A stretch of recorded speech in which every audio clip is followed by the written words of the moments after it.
This morning, one of the world's richest men, tech billionaire Mark Zuckerberg, at the center of a neighborhood drama. The Facebook founder allegedly piling up properties in Palo Alto, California, miles from Meta headquarters.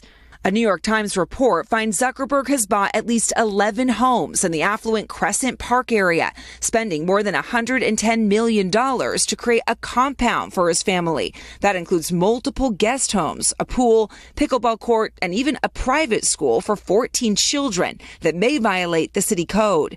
The Times said it reviewed city and state documents and spoke to 9 neighbors, including 7 who asked to remain anonymous.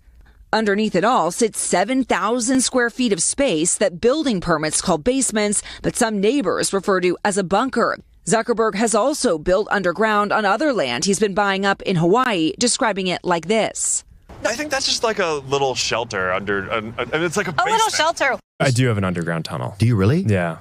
People are saying I built this like bunker underground. It's like more of underground storage Bring type it up. situation. Peter Balte was a member of the Palo Alto Architectural Review Board in 2016 when Zuckerberg asked for permission to demolish 4 homes. They were rather odd designs.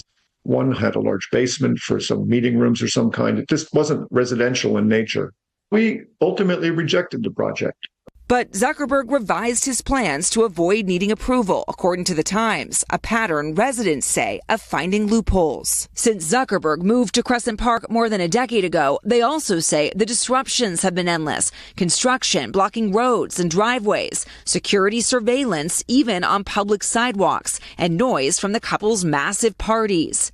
A spokesperson for Zuckerberg and Chan telling The Times they value being members of the community and have taken a number of steps above and beyond any local requirements to avoid disruption in the neighborhood.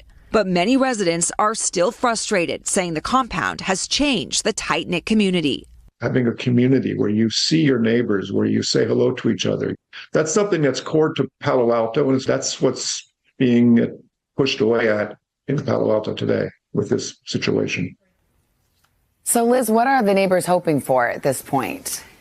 Yeah, Savannah, so one city council member who lives close told the New York Times there needs to be a change to the actual code, arguing it shouldn't allow one person to take over an entire neighborhood. He's been working on actually rewriting the local laws and zoning rules. Others are hoping the city cracks down on this private school, reportedly saying so far they've done little to address it, despite neighbors raising concerns for years. We should note, while some don't clearly love what Zuckerberg is doing, other neighbors have reportedly been eager to cash in on his plans, with the couple's spokesperson telling The Times that many have actually reached out to him offering to sell their homes. NBC News has not heard back ourselves from Meta and Zuckerberg, guys. All right, Liz, thank you.